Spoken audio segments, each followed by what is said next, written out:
Buenas noches. El coronavirus cobró ya la vida de más de 18,000 mexicanos.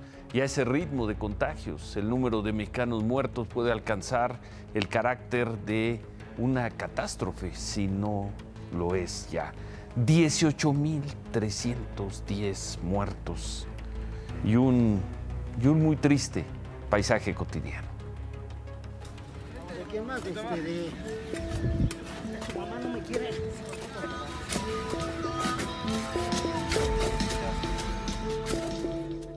Todos los días, cuadrillas de hombres cavan nuevas tumbas en el Panteón de San Isidro en Azcapotzalco para poder satisfacer la creciente demanda de entierros provocada por las muertes causadas por el coronavirus.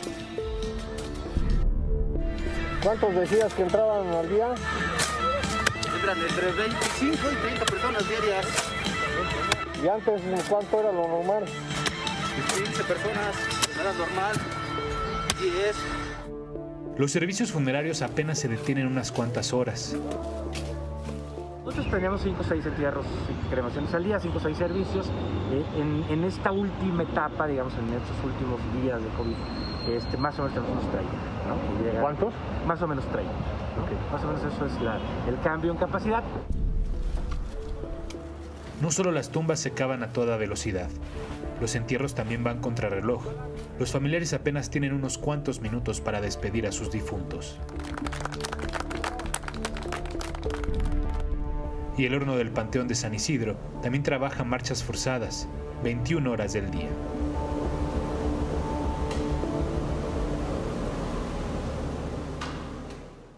Más de 18,000 mexicanos muertos por coronavirus. ¿Quién lo habría dicho? ¿Quién lo habría dicho hace apenas 3 meses?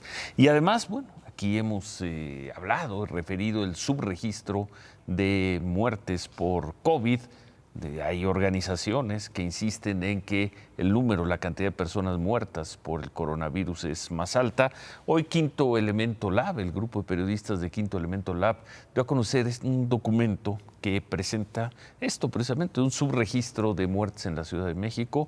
Son las muertes de personas con COVID reportadas al número 911, entre el 23 de marzo y el 27 de mayo. Se reportaron 1,179 muertes. Esto es 258% más que la cifra oficial de la Secretaría de Salud de la Ciudad de México en esos días. Son muertes llamadas ambulatorias de personas que fallecieron en sus casas, a las que se les pidió aislarse y a la mayoría pues nunca se les hizo una prueba. En fin, ahí están las cifras. Hoy, por cierto, se conoció también que Pemex y la Comisión Federal de Electricidad dieron a conocer su reporte sobre trabajadores y derechohabientes con COVID. Pemex lleva, ahí está la cifra, terrible, más de 2,000 casos, más de 415 muertes. En cambio, la Comisión Federal de Electricidad, solo 25 personas muertas. También hoy se dio a conocer que van 463 empleados del sector salud que han muerto por COVID.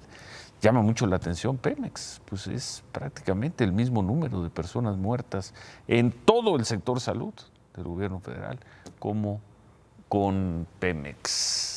Son números. Pero estamos viviendo los días de la nueva normalidad, también los días de la confusión, no paran los contagios, vamos a ver cómo volvieron a crecer el día de hoy. Se invita a la gente a salir, en fin, y van quedando imágenes como esta. Es la Catedral de Zacatecas. Esta tarde unas 50 personas asistieron con estas medidas a la misa. Ahí está por fin una iglesia. En 80 días no se había llevado a cabo una misa ahí debido a la emergencia sanitaria. Hoy, por cierto, la Secretaría de Gobernación dio detalles del protocolo que deben tomar las iglesias en todo el país a partir del semáforo en el que estén los estados. Si están en rojo, las iglesias van a seguir cerradas, pero si cambian a naranja, se va a permitir un aforo de 25% a los templos, más o menos como eso que estamos viendo en Zacatecas. Si llegara a cambiar a amarillo, se permitirá el 50% de el aforo en las iglesias. Quedan esas imágenes en la Ciudad de México. Bueno, la nueva normalidad va más lenta, pero vienen también propuestas.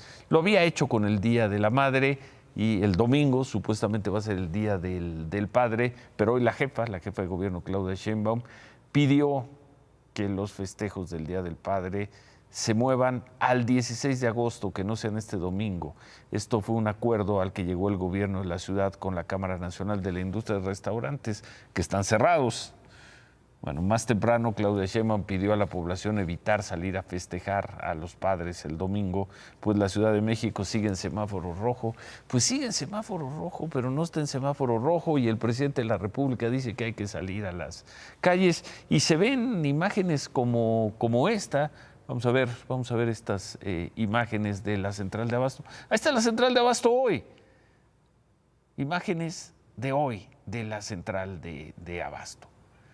Es muy notable, y aquí lo hemos visto porque hemos estado 5, 6, 8, 10 veces en estos 3 meses en la central de Abastos. Son imágenes de hoy. Se pide, por un lado, no celebrar a los padres el domingo, pero ahí están las imágenes de la central de Abasto con semáforo rojo. Por cierto, y también sale más gente a las calles y nos reportan, y seguramente les reportan a ustedes, la gente hay mucha gente que está enojada, violenta, tocan el claxon, y vamos a ver estas imágenes. 2 personas en una camioneta estaban formados para entrar a la central de Abasto. Primero tenían que pasar por un filtro sanitario. Policías capitalinos pasaban a los vehículos a revisar que los automovilistas tuvieran cubrebocas. Sin embargo, ocurrió esto.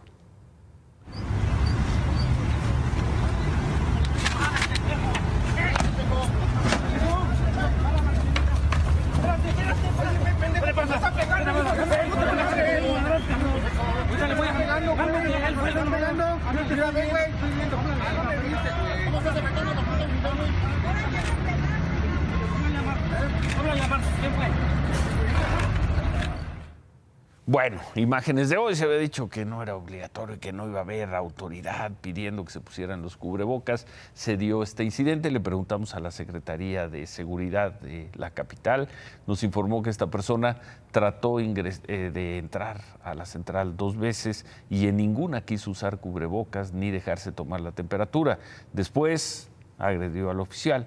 Al final este hombre fue detenido por agresiones, lo pusieron a disposición del Ministerio Público. Y bueno, y hablando de la central de Abasto, vamos a ver 2 buenas noticias. Primera, esta de la central de Abasto. Hoy se inauguró ahí uno de los 7 módulos de evaluación para enfermos de COVID que instaló un grupo de 16 empresas y fundaciones junto con el gobierno de la Ciudad de México. Son unidades temporales, buscan atender personas y, de ser necesario, la hospitalización anticipada, personas con síntomas antes de que sus casos sean graves. Ahí les toman sus signos.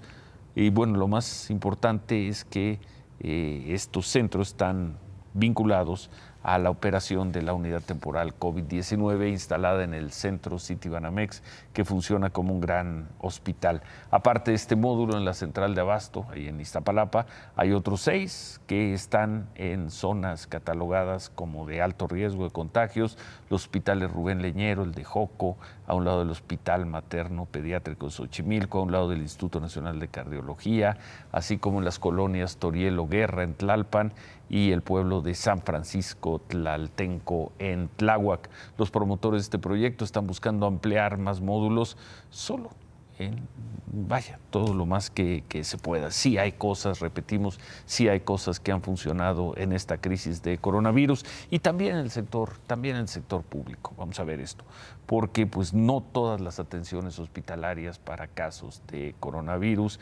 en hospitales públicos han sido fallidas o han tenido graves problemas o graves carencias. Vamos a ver un buen ejemplo de cómo sí pueden funcionar las cosas con organización, con recursos, con disciplina. Es el caso del Centro Médico Naval al sur, del Hospital del Centro Médico Naval al sur de la Ciudad de México.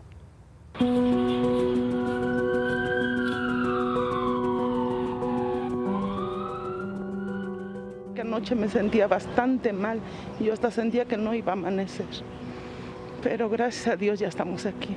Mi esposo está internado aquí y no quería venir. Dice, no, hija, es que dicen que están matando a la gente. Le digo, ay, papi, vámonos, porque aquí ¿dónde vamos a ir? El Centro Médico Naval, desde que abrió su puerta 3 a la población civil para atender la emergencia por la pandemia de COVID-19, ha mantenido su ocupación entre 80 y 90%. Y aún con su alta demanda, tiene una de las estadísticas más bajas del sector salud de personal médico contagiado de coronavirus. Nosotros tenemos un índice bajo de infectos contagiosos al interior del personal, ninguna defunción de ningún personal de salud, eso es importante, pues porque aplicamos las medidas, ¿no? Eso es fundamental. La disciplina es la primera de estas medidas. Aquí no hay ningún elemento fuera de lugar. Cada área está debidamente señalizada y por este pasillo que conecta a la torre COVID únicamente pasa el personal médico adscrito para atender la pandemia. Se sanitizan constantemente las áreas, sobre todo esta, la antesala al área de hospitalización. Aquí, el personal médico se equipa para pasar 8 horas continuas atendiendo a los pacientes más graves. Pues la garantía de que sea desechable el equipo es que evitamos o disminuimos el riesgo de transmisión y propagación del virus hacia los demás compañeros. Aquí se supervisa que cada uno de los elementos lleve sellado y bien puesto el equipo de protección personal. Yo antes de que ellos entren, yo tengo que verificar que ellos ya cuenten con todo el equipo para que ellos puedan entrar al área COVID.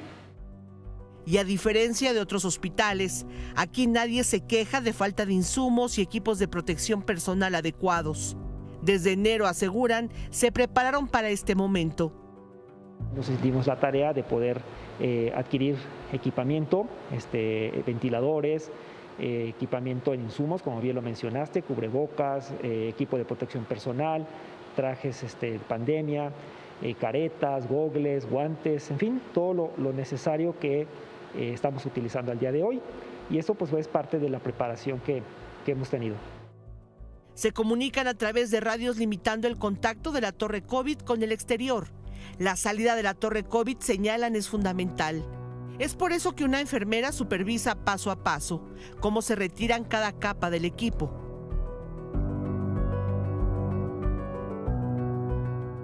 Es donde son susceptibles al contagio y en donde al final del día quedan los rastros de la jornada.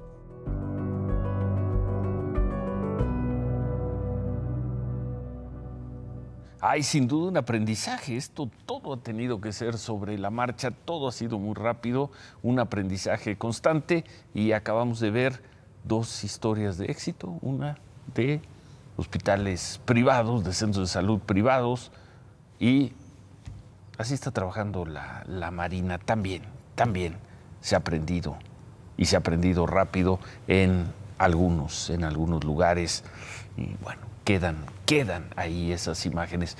En otro tema, un tema controvertido, en la mañana conversamos con Oliva López, la secretaria de Salud de la Ciudad de México, sobre el descontento, porque eso es descontento de agrupaciones y colegios médicos por la presencia de doctores cubanos, 585 doctores cubanos. La secretaria nos dijo que esos doctores no le quitan plazas a médicos mexicanos y que se trata de un convenio con el Ministerio de Salud de Cuba y puso plazos, puso fechas. ¿Cuánto tiempo se van a quedar los doctores cubanos? ¿Cuánto dura este convenio? Está previsto hasta agosto porque es la estimación de que la pandemia va disminuyendo y a partir de ahí se puede renovar o se puede concluir. O sea, en agosto se podrían ir estos 585 médicos. Sí. Termina el convenio de colaboración y se van. Sí, es personal calificado, son profesionales de primera. Termina el convenio y se van los doctores cubanos. Hay que recordar que 12 agrupaciones médicas cuestionaron duramente la presencia y lo que están haciendo esos doctores cubanos en México, el por qué están en México. El gobierno de la ciudad, que es el que firmó el convenio con el gobierno de Cuba, está diciendo termina el convenio, en principio en agosto, y se van. Quizás se puede extender, dependiendo de la crisis, un mes, un par de meses, pero una vez que termine el convenio, dice la secretaria de Salud del gobierno de la ciudad, los doctores cubanos se regresan a Cuba. Cristal, buenas noches. Muy buenas noches, Ciro. Ahorita veíamos imágenes de un hospital ejemplo para muchos otros, Hoy en París, en Francia, miles de trabajadores de la salud franceses salieron a las calles a manifestarse. Están exigiendo al gobierno mejores hospitales, mejores condiciones laborales, sueldos, inversión en el sistema de salud. Demandas que no son nuevas, Ciro, pero este brote de coronavirus tiene al sector al límite. En el caso de París hubo disturbios, la policía lanzó gases lacrimógenos en medio de esta protesta y al menos 24 manifestantes fueron detenidos.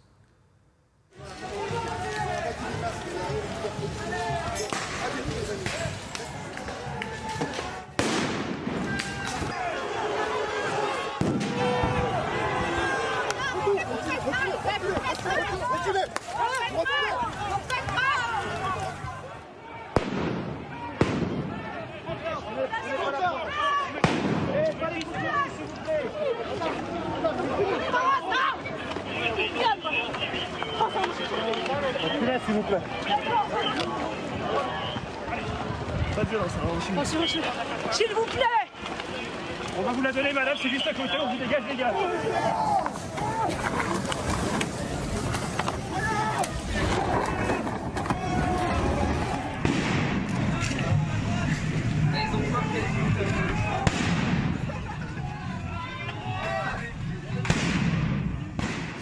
Uy, París hoy. París el día de hoy, Ciro. Jalaron, esa era una doctora, una enfermera. Una enfermera, parte de estas del pelo. protestas por lo que están exigiendo condiciones de trabajo dignas ante pues lo que han tenido que atender con el coronavirus y así son tratados pues por parte de la policía. Esta enfermera, por ejemplo, tuvo un ataque de asma, pedía que le dejaran utilizar su aparato, no la dejaron y así se la llevaron detenida. Como a ella, 24 personas más aproximadamente, Ciro. París hoy. Así es, imágenes de París. Y vamos a ver ahora la ocupación hospitalaria aquí en la Ciudad de México y en el Estado de México. Ahí estamos viendo en la pantalla la curva de personas hospitalizadas. Se aplanó desde hace un mes aproximadamente el número de personas hospitalizadas. Se ha mantenido estable. Más o menos, donde estaba el 15 de mayo, más o menos. Ahí sí hay una curva aplanada. Ahí está, Ciro. Y lo mismo vemos en el caso de las personas intubadas. No hubo un repunte en la curva y ya se ve también cómo poco a poco empieza a bajar, Ciro. Bueno, vamos a ver la cifra de contagios nacional. Ahí no para y ahí está la gráfica.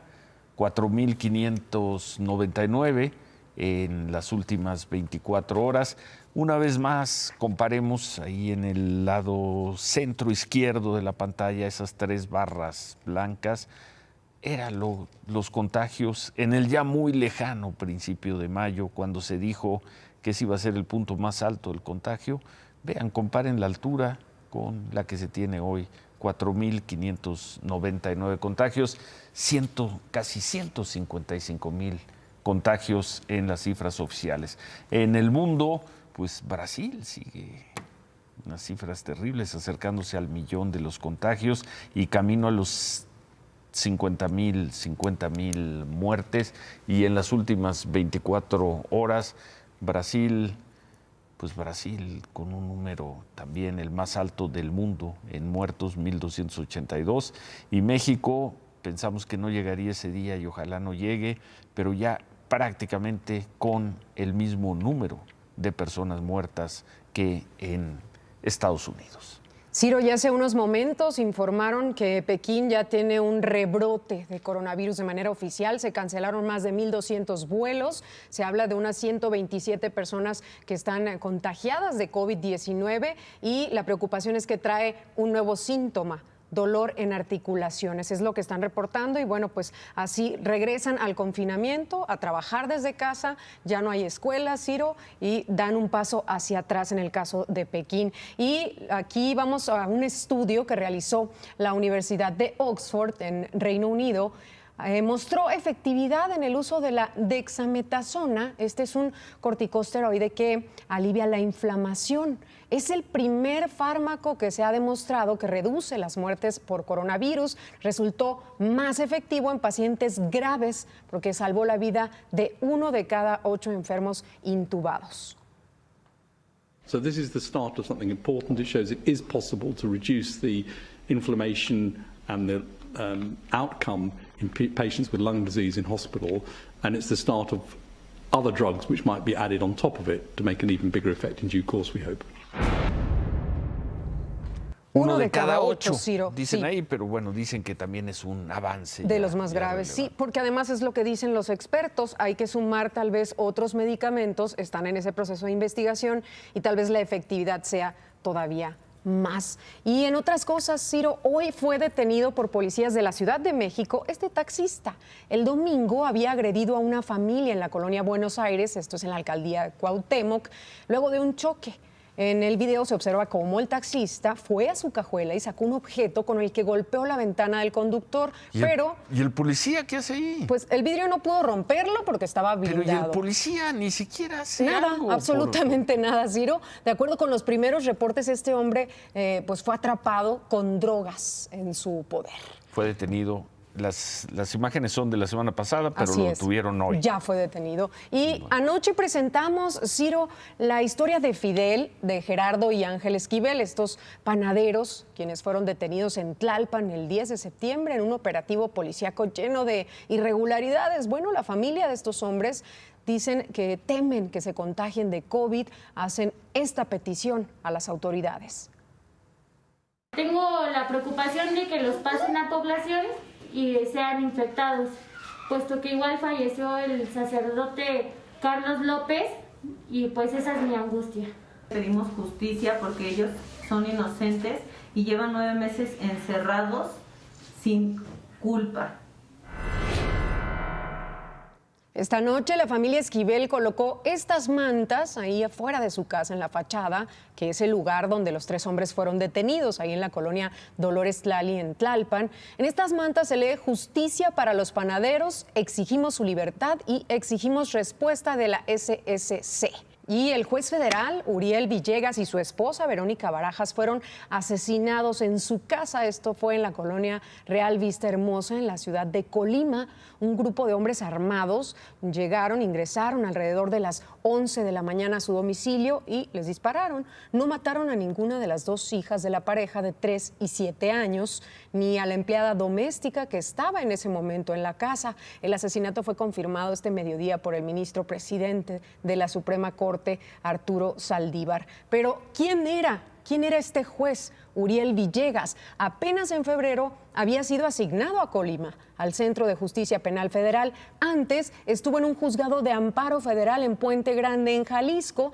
A este juez le tocó resolver casos y amparos relacionados con integrantes de la delincuencia organizada. Por ejemplo, en marzo de 2018 estuvo vinculado al caso de Rubén Oseguera González, conocido como El Menchito, hijo del líder del cártel Jalisco Nueva Generación, Nemesio Oseguera. Este juez ordenó en esa ocasión que trasladaran a Rubén Oseguera del penal federal de Oaxaca al penal de El Salto en Jalisco. No procedió este traslado. El Menchito estuvo rotando por diferentes penales federales en otros estados hasta que fue extraditado a Estados Unidos en febrero.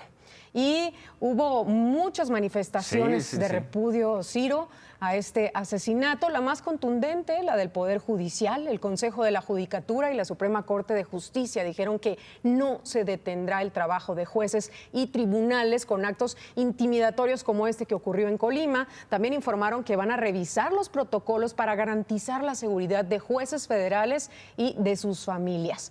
Por su parte, la Fiscalía General de la República informó que asume plenamente la investigación de este asesinato del juez Uriel Villegas y de su esposa, Ciro. Bueno, gracias Cristal. Buenas noches. Ayer anoche vimos cómo familiares de personas desaparecidas protestaron ante el presidente López Obrador afuera del cuartel militar de Jalapa, en Veracruz. Hoy el presidente explicó por qué no se bajó a hablar con ellos. Ayer hubo en efecto este incidente porque no puedo, por la sana distancia, exponerme ni exponerlos a ellos. Lamento mucho que esto haya pasado. Esto lo hemos dicho varias veces, lo he expresado ofreciendo disculpa de que no voy a poder tener comunicación directa con los ciudadanos. Bueno, para respetar la sana distancia, el presidente no se bajó a hablar con estas personas. Hace unos días, el 4 de junio, Vimos aquí esta declaración y presentamos esta declaración que hizo el gobernador de Jalisco, Enrique Alfaro, después de que un grupo muy violento fue a destruir y a tratar de meterse y de quedarse en el Palacio de Gobierno de Jalisco. Esos hechos ponen en evidencia que detrás de todo lo que está sucediendo en este caso en Jalisco hay intereses muy precisos y muy puntuales construidos desde la Ciudad de México, desde los sótanos del poder, que lo que buscan es dañar a Jalisco. Le pido al presidente de la República que le diga a su gente y a su partido que ojalá estén midiendo lo que están haciendo, el daño que le están generando al país con este ambiente de confrontación. Eso fue hace un par de semanas. El gobernador Alfaro se quejaba de que Morena tenía las manos metidas en esas protestas violentas por el asesinato de un joven a manos de una policía municipal, la policía de Ixtlahuacán de los Membrillos en Jalisco. Bueno, eso fue en Jalisco. Hoy, en Aguascalientes, un grupo de 100 personas protestó afuera de la planta Nissan. Los manifestantes dijeron ser ex trabajadores de la armadora, denunciaron despidos injustificados porque según ellos buscaron otro sindicato diferente a la CTM. Este grupo está adherido a la Confederación Autónoma de Trabajadores y Empleados de México, la CATEM, dirigida por Pedro Aces, senador con licencia de Morena. Bueno, se presentaron ahí y hoy el gobernador de Aguascalientes dijo esto. El día de hoy llega gente de fuera, gente a interrumpir nuestras actividades en una empresa significativa para el Estado, a querer establecer aquí un mecanismo y una dinámica de confrontación. Gente que está registrada en un partido político como Morena, que pertenece a un sindicato de CATEM y que no digo que sea ninguna de las dos cosas una ilegalidad, pero que entiendan que el Estado se maneja diferente. Dos gobernadores, el de Jalisco, que es de Movimiento Ciudadano, y hoy el de Aguascalientes, que es del PAN, diciendo lo mismo. Morena está llegando a nuestros estados a desestabilizar. Hoy el presidente López Obrador, por cierto, le hizo esta advertencia a los gobernadores, les dijo que no va a permitir que se pongan a apoyar campañas y a gastar dinero público en sus candidatos. Vamos a estar muy pendientes del comportamiento de las autoridades estatales para garantizar que haya elecciones limpias y libres, que no estén pensando, lo digo con toda franqueza, los gobernadores, que no se va a meter el gobierno federal, pero que ellos sí van a poder aplicar prácticas de compra de voto, de acarreo. No los va a dejar hacer campaña el presidente López Obrador. Vamos a rezar con este tema al final del programa. Y bueno, ya que hablábamos de Jalisco y del caso de ese municipio, Ixtlahuacán de los Membrillos, donde los policías mataron a una persona, los policías municipales, hoy la Unidad de Inteligencia Financiera informó que bloqueó las cuentas bancarias de 3 presidentes municipales, uno de ellos, el de ahí, de Ixtlahuacán de los Membrillos. El alcalde se llama Eduardo Cervantes. Ya decíamos, es el lugar donde fue asesinado Giovanni López después de ser detenido por policías municipales. Apenas el lunes el alcalde Eduardo Cervantes había ido a declarar, el lunes de la semana pasada había ido a declarar a la Fiscalía del Estado en Guadalajara, pero no por la muerte del joven, sino por un asunto de cuentas congeladas. Las cuentas bloqueadas son parte de una investigación conocida como Agave Azul, que en conjunto con la DEA busca cortar financiamiento al cártel Jalisco Nueva Generación. Los otros 2 alcaldes con cuentas congeladas son Mónica Marín, del municipio El Grullo, también en Jalisco, quien ganó el municipio con un frente integrado por el Movimiento Ciudadano, el PAN y el PRD, y Antonio Morales, alcalde del municipio de San Blas Atempa, en Oaxaca, de Morena. La Unidad de Inteligencia Financiera aclaró que las cuentas de los municipios, no la de los presidentes, fueron descongeladas para no afectar su operación. Solo se mantienen congeladas, intervenidas las cuentas personales de los alcaldes. ¿Recuerda el escándalo de las factureras? El presidente decidió revivir ese asunto y qué bien que lo haga. Resulta que el gobierno... Buenas noches. Buenas noches, Ciro. A ver, antes de que nos hables de las factureras, que por cierto el presidente dice que no vamos a hablar de las factureras, te preparamos 2 imágenes. ¿Las podemos ver? Podemos ver 2 imágenes para David. ¿Eso es Ciudad Juárez? Eso es Ciudad Juárez. Los gimnasios ya abrieron, David. Pues así, es que deben y con abrir. buenos sistemas ahí de cuidado. Ahí en Ciudad Juárez, instalaciones seguras. Ahí tienes la imagen. Pues que así debería ser, Ciro. Los gimnasios deberían estar abiertos, con capacidad limitada, con medidas de seguridad. Hay quienes les preocupa el tema de los cubrebocas. Hay incluso para entrenar unas máscaras que sirven para hacer ejercicio, que aumentan tu capacidad pulmonar. Los gimnasios eso deberían es estar... México, Ciudad Juárez. Mira, ahora, ¿qué tenemos? ¿California? Mira, California. Sí. Ahí está. Digo, con un poco más de dinero esos gimnasios, pero básicamente un poquito más produciditos, pero... Y ahí está, la gente ve esa... A ver, la gente debe regresar a los haciendo gimnasios. ejercicio sin problemas. Debe regresar a los gimnasios, se debe regresar a los gimnasios, se debe regresar al entrenamiento. Piensa en un gimnasio. ¿No podían estar al 20% de su capacidad? Mira, qué sencillo se ve. Ahí está. Sí, o sea, ahí totalmente... En su zona... Sí. Además, yo agradecería un gimnasio así, me encantaría un gimnasio. Bueno, a ver, pero dile algo a tu cámara sobre gimnasios. A ver. Y luego nos hablas de las factureras. El ejercicio es salud. Es fundamental, es un tema prioritario. Incluso está demostrado que la gente que tiene mejor condición física es menos propensa a enfermarse de COVID y si se enferma se recuperan con mayor facilidad. Es necesario abrir los gimnasios. No son de entretenimiento, no son para ligar, son lugares de salud y eso es lo que necesitamos todos. Ahora sí, para que luego no digan que no vamos a hablar de las factureras. No van a hablar, dijo el presidente, y de eso no van a hablar. A ver, pero que lo anote el presidente y que lo anote su equipo. Sí. Las factureras eran un cáncer que arrasaba la economía. Factureras eran empresas creadas para fingir que se habían pagado los impuestos. En muchos casos, la propia empresa no sabía que estaba contratando con una facturera y que le vendía y que tenía relaciones comerciales. Al principio del gobierno fue un tema muy duro que se habló muchísimo y luego como que se apagó. Sí. Hoy el presidente lo revive porque Raquel Buenrostro se ha dedicado, la jefa del Servicio de Administración Tributaria, a buscar cómo hacerle y encontraron un esquema. Hay 48,000 millones de pesos que había gente que no sabía que estaba pagando una factura. Entonces, persigues a los que hacían las facturas falsas, que eso es evasión de impuestos. Y a los que de buena fe o por error, o supongamos que por error cayeron las factureras, les devuélveme el dinero. Es un poco como lo que están haciendo con esta lista de las 50 empresas, con menos rollo político hasta el momento, que es una medida correcta. Es tú me debes impuestos, lo que puede pasar es que me lo pague, y ya recuperaron 30,000 millones de pesos. Que con las factureras recuperen más o menos lo mismo con la Procuraduría Fiscal de la Federación. Es muy buen dinero y además son buenas medidas. Hoy, por ejemplo, el presidente del IMEF dice, ¿se equivocó el gobierno en cobrar impuestos en estos momentos? Ah, no, entonces como hay una situación de pandemia, pues la gente que robe, la gente que asalte. Sí, o sea, si generaste ingresos tienes que pagar impuestos.